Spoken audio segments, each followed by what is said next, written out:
नमस्कार. सहजीवन संवादच्या आजच्या सत्रामध्ये तुमचं सगळ्यांचं स्वागत. मी गीता पत्की आणि आपण गेल्या भागात पाहिलेलंच आहे, आपण पत्रिका आणि वैवाहिक जीवन याविषयी बोलतोय. आज आपण डॉक्टर मकरंद ठोंबरे यांच्याशी चर्चा करणार आहोत मंगळ याविषयी. मंगळ हा ग्रह खूप आपल्याला धास्ती निर्माण करणारा असतो मनात. तर मला सर असं तुम्हाला विचारायचंय की मंगळ असतो म्हणजे नेमकं काय असतं? आता पत्रिकेमध्ये जी 12 स्थानं आहेत तर त्यातल्या पहिल्या स्थानात जर का मंगळ असेल, चौथ्या स्थानात जर का मंगळ असेल, 7व्या स्थानात जर का मंगळ असेल आणि 12व्या स्थानात जर का मंगळ असेल, या स्थानांमध्ये जर का मंगळ ग्रह तुमच्या पत्रिकेमध्ये असेल तर त्या व्यक्तीला मंगळ आहे असं आपण म्हणतो. तर म्हणजे त्याचं शास्त्रीय हे कसं आहे की या स्थानांमध्ये असेल तर मंगळ आहे, मुलीला मंगळ आहे का नाही मुलाला, तर ह्या स्थानांमध्ये असेल तर तो असतो, या स्थानांमध्ये नसेल तर तो नसतो.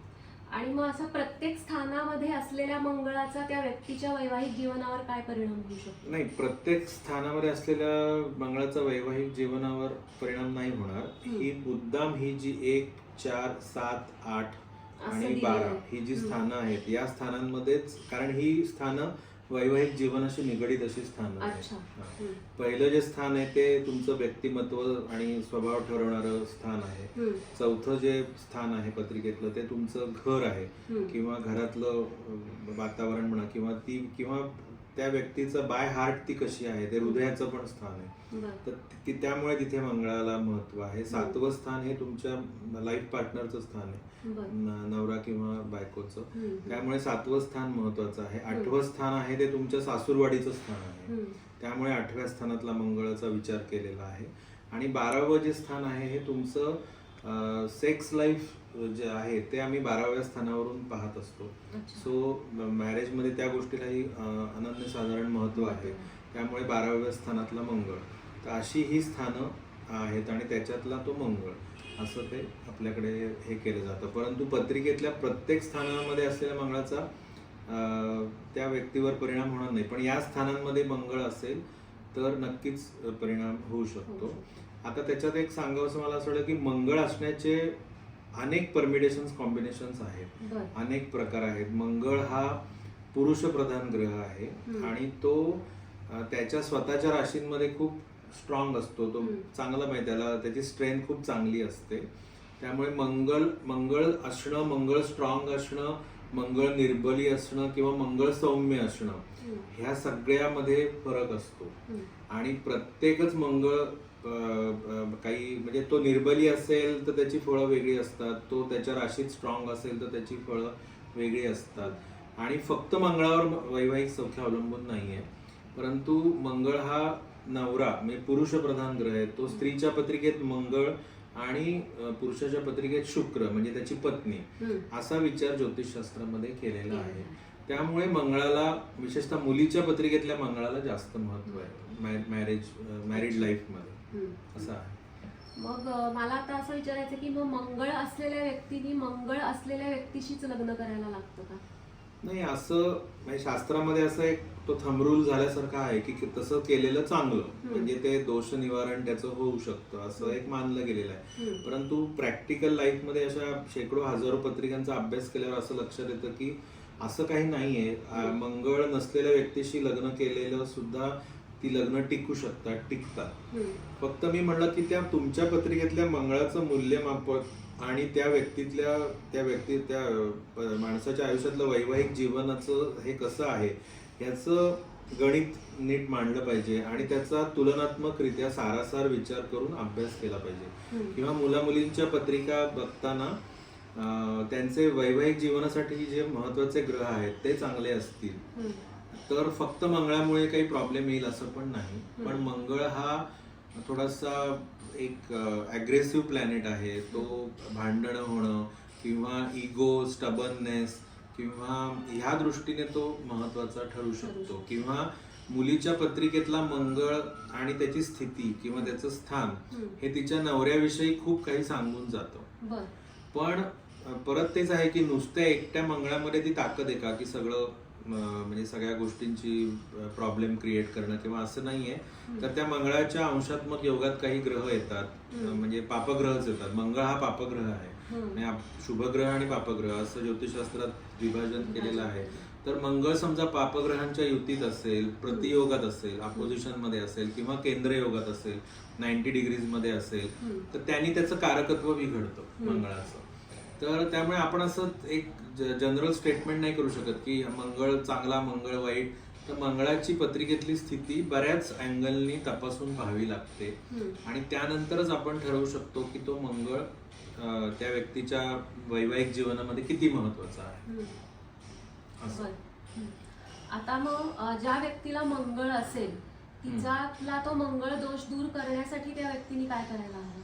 नाही, मंगळ दोष म्हणजे तेच आहे की तो आधी दोष आहे का हे सिद्ध व्हायला हवं. सिद्ध आता मंगळ जर का त्याच्या स्वतःच्या राशीमध्ये असेल किंवा अग्नितत्वाच्या राशीमध्ये असेल, मेष, सिंह, धनु किंवा तो उच्चीचा असेल मकर राशीमध्ये, तर त्याची फळं म्हणजे त्याचं जे प्रेडिक्टिव्ह सगळं हे आहे ते खूप चांगलं पण असू शकतं. म्हणजे याच जी स्थानं मगाशी मी सांगितली, या स्थानातला मंगळ त्या व्यक्तीला कर्तबगार बनवू शकतो, त्याला मोठ्या पोस्ट देऊ शकतो, एखादा खेळाडू होऊ शकतो, असं काहीही होऊ शकतं. त्यामुळे म्हणजे तसं ते त्या मंगळाचं जे काय म्हणतात त्याचं व्हॅल्युएशन आहे त्या पत्रिकेतलं, ते खूप जास्त महत्वाचं आहे.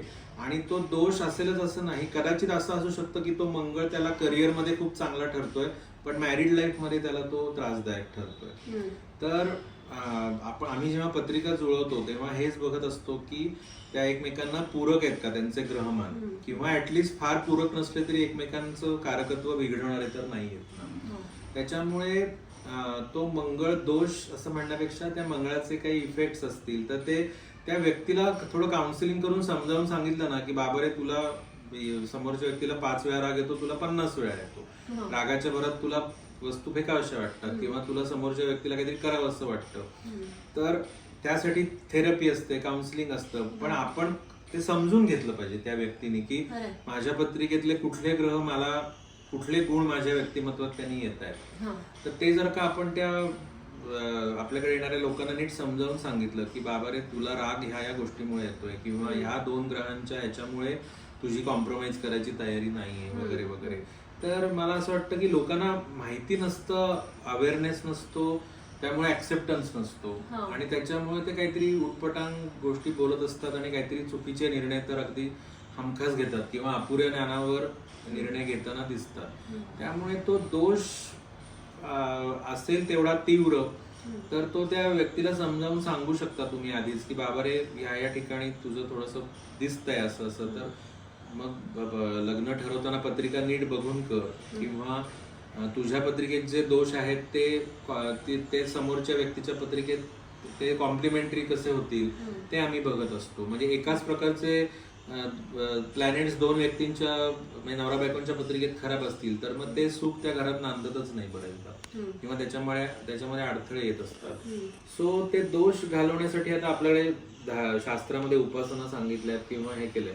पण मला असं वाटतं हे सगळं उपासना आणि हे चांगलंच आहे, परंतु त्याच्या आधी सगळ्यात महत्वाची स्टेप आहे की ते समजून घेणं की ह्या गोष्टीमुळे माझ्यात काय बदल झालेत किंवा काय माझ्या वागण्यात त्यांनी, म्हणजे मला राग जास्त काय येतोय तर त्याचं कारण मंगळ असू शकतं. ऍट द सेम टाइम मी साहसी पण आहे, त्याचंही कारण मंगळ असू शकतं. मी धडाडीचा आहे, तो मंगळ, पण ही धडाडी राग कदाचित तुला वैवाहिक जीवनात त्रासदायक ठरू शकतो.